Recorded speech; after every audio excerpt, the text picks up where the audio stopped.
Oi, eu sou o Lorival Santana e está começando mais um episódio do CNN Mundo. Aqui você ouve notícias sobre política, economia, tudo mais que acontece nos quatro cantos do mundo, com muita análise e depoimentos de quem vive os acontecimentos em primeira mão. A gente vai falar, claro, sobre as 3 novas vacinas que podem vir para o Brasil. A da Pfizer, a da Johnson & Johnson, que às vezes você ouve falar que se chama Janssen, e a indiana Covaxin. Falando na Índia, a gente tem um material inédito do nosso repórter Matias Brotero, que voltou recentemente da Índia. E outras notícias relacionadas à vacina e à pandemia em geral. Também sobre o pacote de ajuda econômica que está tramitando no Senado americano e sobre a reforma da polícia aprovada na Câmara dos Deputados dos Estados Unidos. Os passos dados pelo governo Biden na política externa foram muitos na última semana, envolvendo China, Rússia, Arábia Saudita e também ações militares e retaliações de milícias apoiadas pelo Irã. E as principais notícias ao redor do mundo.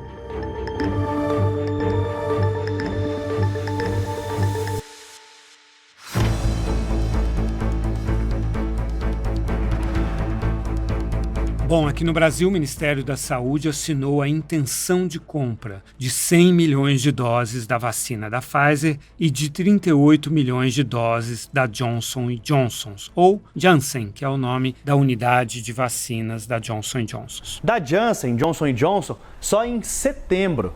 Vamos então dar uma olhadinha no calendário para a gente ter uma ideia de quando a gente pode ter essas vacinas que o governo está trabalhando na compra. Então, março e abril... Esquece aqui pelo cronograma que foi apresentado pelo Ministério da Saúde. A gente deve ter 2 milhões da vacina da Pfizer em maio. Em junho, mais 7 milhões. Julho, mais 10 milhões. Agosto, outros 10, assim como em setembro. 20 milhões em outubro. Novembro, outros 20 milhões. E fechamos o ano com mais 21 milhões em dezembro. Então aqui, isso tudo soma os 100 milhões que estão sendo negociados pelo Ministério da Saúde com a Pfizer. A gente tem aqui, no mês de março, a gente deve receber como um todo, de todas as vacinas, 38 milhões de doses.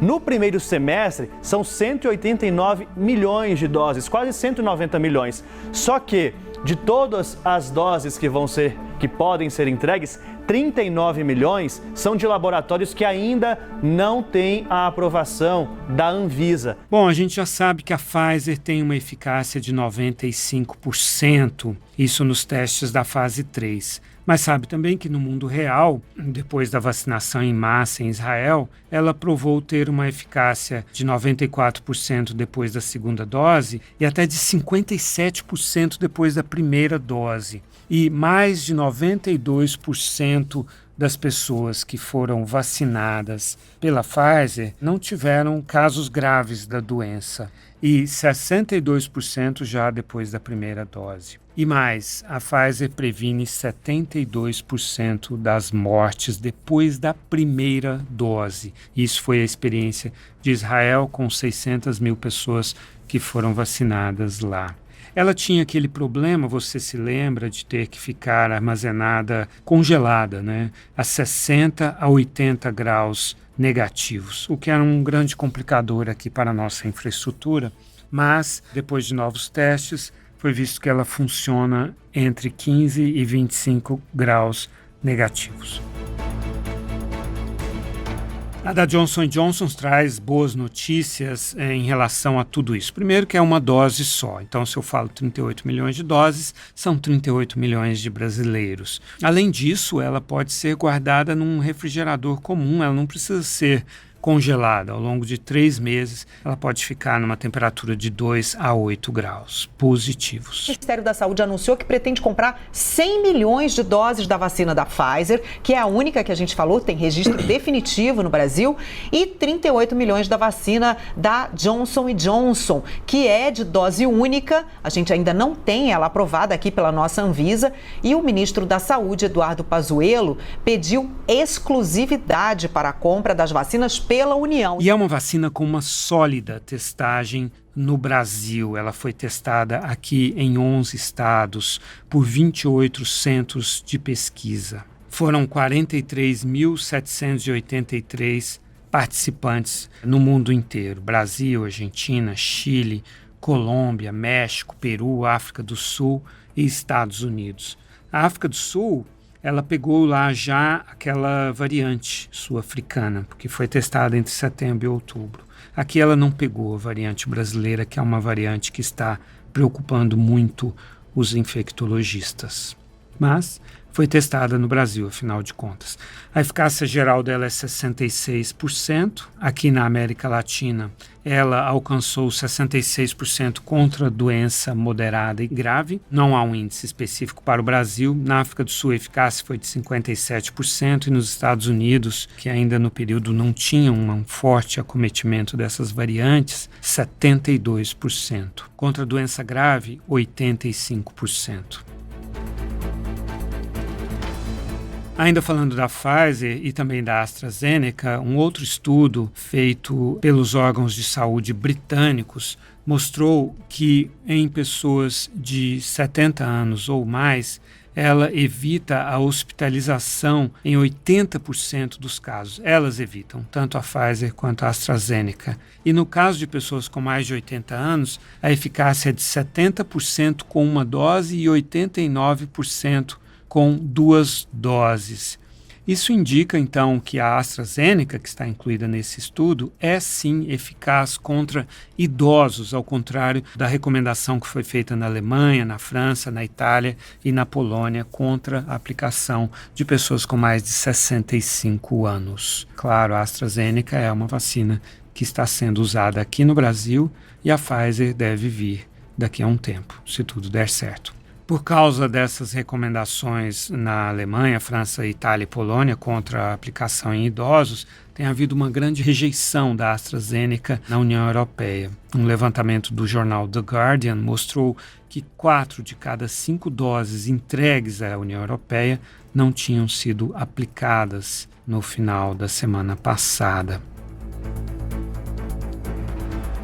Agora vamos falar da Covaxin, a vacina indiana do laboratório Bharat Biotech, porque o Ministério da Saúde está encomendando 20 milhões de doses dessa vacina e também a Associação das Clínicas de Vacinação Privadas, a ABCVAC, tem interesse em 5 milhões de doses. Pois bem, finalmente saiu o resultado da fase 3 da Covaxin e a eficácia é monumental, 81%. Foi um teste grande que envolveu 25.800 participantes, o maior teste feito na Índia. E veja, tem a participação na condução desses testes do Conselho Indiano de Pesquisa Médica, que é uma instituição antiga, tradicional e respeitada. Os participantes têm de 18 a 98 anos, incluindo 2.433 com mais de 60 anos e 4.500 com comorbidades. Então, havia um ruído com relação à Covaxin, porque ela foi aprovada no início de janeiro na Índia, sem os resultados da fase 3, pois agora, pelo menos, há já uma análise preliminar dos resultados da fase 3. Então, a gente ouve agora o depoimento do repórter Matias Brotero.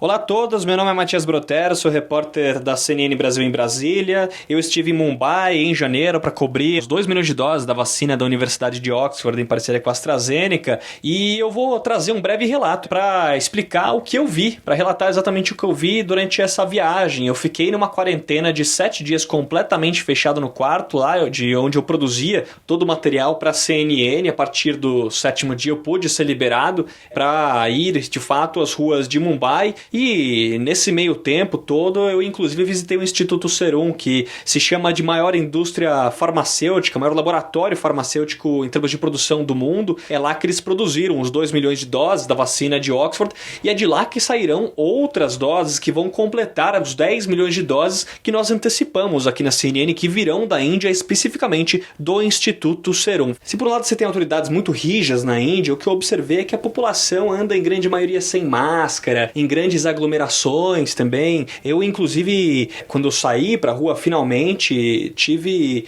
a oportunidade de visitar uma mesquita chamada de Haji al-Daghar, não sei se é assim que pronuncia, mas no caminho parecia uma procissão. A mesquita fica numa península, que Mumbai é uma cidade portuária, e no caminho eu conversei com um comerciante, eu perguntei para ele se ele seria vacinado. Ele disse que não, e falou que era só necessário rezar para Deus. Ele também explicou que lá as pessoas estão seguindo as medidas necessárias, mas que na verdade a Covid-19 já tinha passado, que era uma coisa de político. Eu falei também com outra pessoa que estava já na mesquita, perguntei como é que a população estava lidando com a Covid-19, ele me contou que as pessoas estão menos preocupadas, elas acham que não tem mais coronavírus lá. Então acho que é um retrato de como a sociedade, principalmente as pessoas lá de Mumbai, onde eu estava, que fica nesse estado de Maharashtra, um estado onde há tanta incidência da Covid-19, estão lidando com a pandemia. Se 5 ou mais pacientes de Covid forem encontrados num prédio, se estiverem no mesmo prédio, esse prédio terá que ser completamente selado, fechado, né? Além disso, carimbos são colocados na mão de pessoas que saem da quarentena institucional e vão para a quarentena domiciliar. Foi o meu caso. Depois que deixei a quarentena institucional no hotel, fui para a quarentena domiciliar e tive que andar até o final da minha viagem com um carimbo na mão. Por causa do número de casos da Covid-19,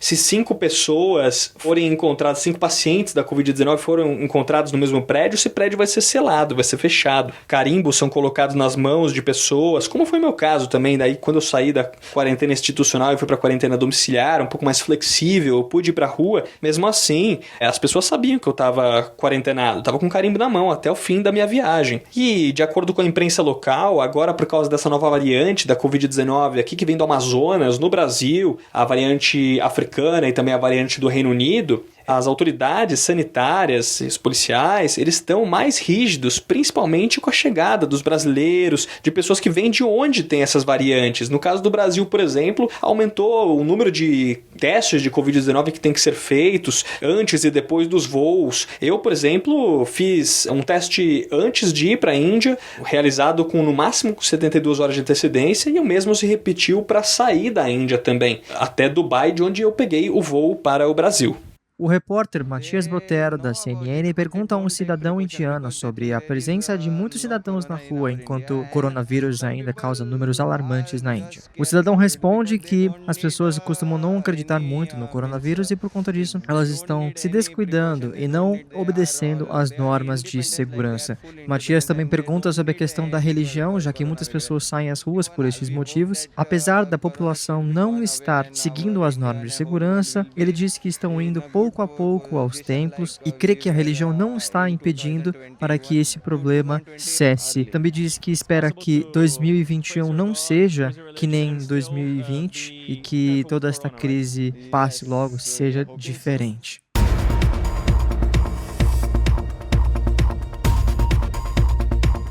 A Itália deteve nesta quinta-feira a exportação de 250 mil doses da vacina da AstraZeneca para a Austrália.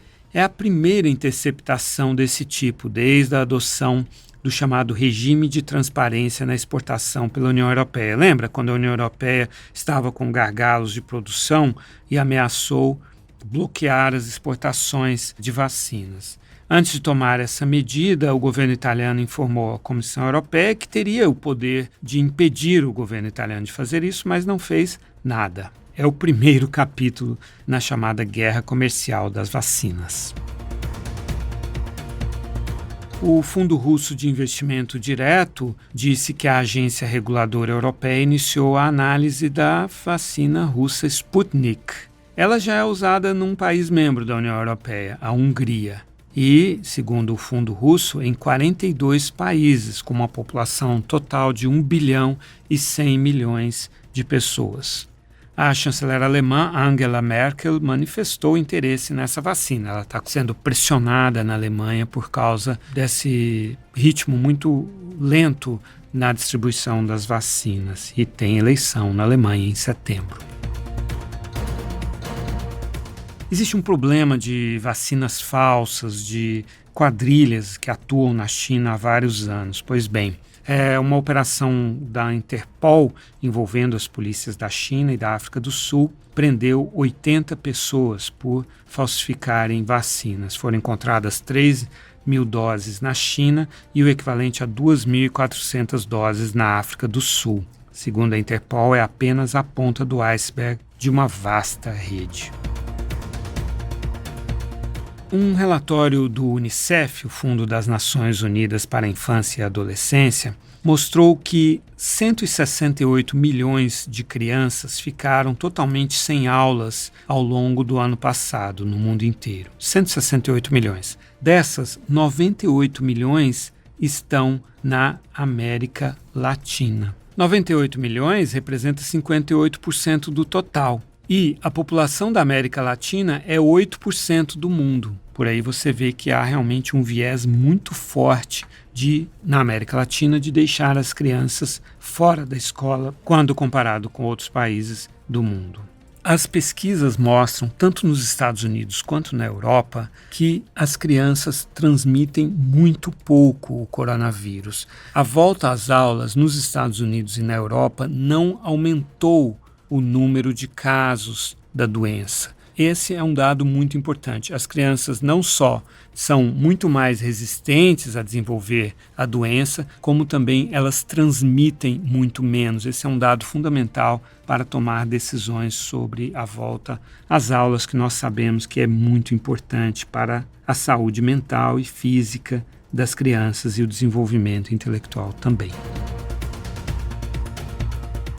Nos Estados Unidos, a Câmara dos Deputados aprovou na quarta-feira a reforma da polícia, proibindo estrangulamentos, retirando a imunidade dos policiais, restringindo os mandados de invasão de domicílios, obrigando o compilamento de dados sobre abordagens policiais, proibindo o fichamento de pessoas em razão de raça e religião e redirecionando as verbas para policiamento comunitário. A lei se chama Lei George Floyd, da Justiça no Policiamento, em homenagem ao George Floyd, que foi morto com o joelho de um policial sobre o seu pescoço no dia 25 de maio. Ela foi aprovada na Câmara por 220 votos a 212. Esses 212 que votaram contra são todos os 210 republicanos e mais 2 democratas. Agora, essa proposta vai para o Senado, onde enfrentará uma resistência maior, porque no Senado, para contornar a obstrução, são necessários 60 votos e há 50 democratas. Então, além de todos os democratas terem de votar a favor, 10 republicanos também terão de votar a favor. Portanto, terá de haver negociação para que ela passe no Senado. Está tramitando também no Senado o pacote de 1 trilhão e 900 bilhões de dólares de ajuda para as pessoas afetadas pela Covid nos Estados Unidos. Está previsto para este fim de semana a sua aprovação. E aí, nesse caso, pelo dispositivo da reconciliação orçamentária, os democratas conseguem aprovar só com seus 50 votos e mais o voto de Minerva da vice-presidente Kamala Harris. Mas também teve de haver bastante negociação, porque os moderados do Partido Democrata quiseram diminuir o número de pessoas beneficiadas. Então, o teto da renda anual, eles exigiram que caísse de 100 mil para 80 mil dólares, sendo que entre 80 mil e 75 mil dólares há um escalonamento do valor. Até 75 mil dólares por ano, as pessoas vão receber 1.400 dólares, um cheque de 1.400 dólares, mas há uma novidade em relação aos 2 outros pacotes aprovados no ano passado. As famílias receberão por número de dependentes. Então, nesse sentido, é um valor maior também. E houve, na semana passada, no dia 26, a primeira reunião do Grupo dos 20, o G20, com a participação já da Janet Yellen, a secretária do Tesouro americano do governo Joe Biden. E aí houve 2 mudanças nas posições dos Estados Unidos antes adotadas pelo governo Trump. Os Estados Unidos acordaram com a cobrança de impostos das plataformas digitais, que, segundo o ministro das Finanças da Itália, que foi a anfitriã do encontro, deve então começar a ser cobrado em meados do ano. Deve-se chegar a um acordo sobre esse mecanismo. O governo Trump era contra a cobrança desses impostos, disse que ia prejudicar o Vale do Silício. E também o Trump era contra a concessão de direitos especiais de saques das reservas do FMI por países de baixa renda. A última vez que esses saques, chamados de SDRs, foram liberados foi na crise financeira de 2009. Então, agora devem ser liberados novamente para os países pobres. A comunidade de inteligência dos Estados Unidos concluiu que o líder oposicionista russo Alexei Navalny foi envenenado pelo serviço secreto russo. Então, os departamentos do Tesouro, Estado e Comércio adotaram novas sanções contra 7 autoridades russas, assim como novas restrições às exportações de produtos que podem ser usados na produção dessas armas, e também de vistos contra autoridades russas. Vamos para uma notícia internacional. A primeira ação militar da administração Joe Biden causou também a primeira crise interna do Partido Democrata desde a posse.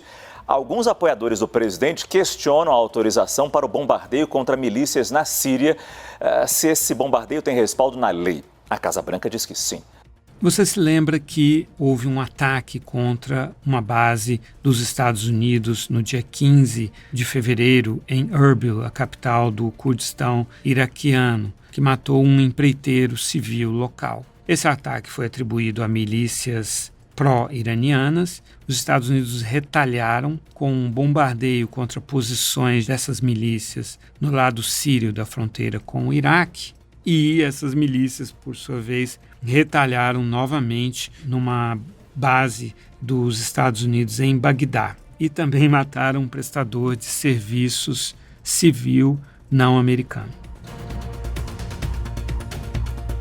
Um relatório da CIA, publicado no dia 26, na sexta-feira da semana passada, afirmou que o príncipe herdeiro da Arábia Saudita, Mohammed bin Salman, aprovou a operação que levou ao esquartejamento do jornalista saudita Jamal Khashoggi na Turquia, em Istambul. É a primeira vez que os Estados Unidos dizem isso com todas as letras. Mesmo assim, o governo Biden adotou sanções contra assessores do chamado MBS e também autoridades sauditas, mas não contra o Mohammed bin Salman. E isso foi bastante criticado, porque durante a campanha o Biden tinha dito que trataria a Arábia Saudita como o pária que ela é e que não hesitaria em adotar sanções contra o príncipe herdeiro. Mesmo assim, logo que assumiu, o governo Biden suspendeu a venda de 760 milhões de dólares em munições teleguiadas de precisão para a Arábia Saudita, assim como 26 bilhões de dólares em caças bombardeiros F-35 e também em drones sofisticados. A organização Repórteres Sem Fronteiras, a qual eu pertenço, entrou com um pedido no Ministério Público de Karlsruhe, na Alemanha, para a investigação do MBS e seus assessores diretos na morte do jornalista saudita.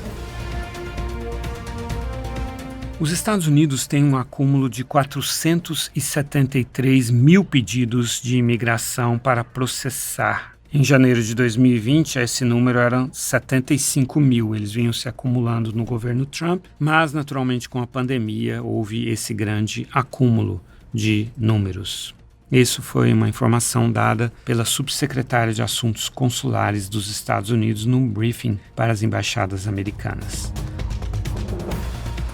Hoje, o ex-presidente francês Nicolas Sarkozy foi condenado a 3 anos de prisão por crimes de suborno e tráfico de influência.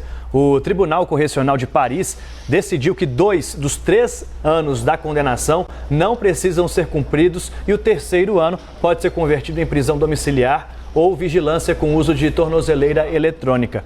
Sarkozy, que liderou a França de 2007 a 2012, negou as acusações e disse que foi vítima de uma caça às bruxas. O ex-presidente se envolveu em um caso de suborno de um juiz em troca de informações privilegiadas sobre uma investigação de sua campanha presidencial.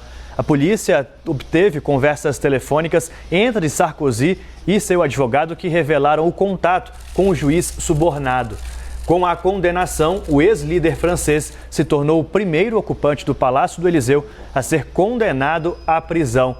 É apenas a terceira vez que um presidente francês é condenado por um crime. O Jacques Chirac foi condenado em 2011 por ter desviado verbas públicas quando era prefeito de Paris, entre 1977 e 1995. E antes dele, o marechal Philippe Pétain, que colaborou com os nazistas no regime de Vichy. Isso deve acabar com a carreira do Sarkozy. Eu cobri a eleição dele em 2007 e uma das grandes credenciais que ele apresentava era de combate ao crime. Em 2017, eu voltei a cobrir as eleições presidenciais na França e o Sarkozy não estava na cédula. Ele perdeu nas primárias conjuntas dos partidos conservadores porque essas investigações já estavam em andamento sobre financiamento ilegal de campanha. Quem ganhou aquelas primárias pelos partidos conservadores foi o François Fillon, que acabou chegando enfraquecido também às urnas por um outro escândalo, que quando ele era senador,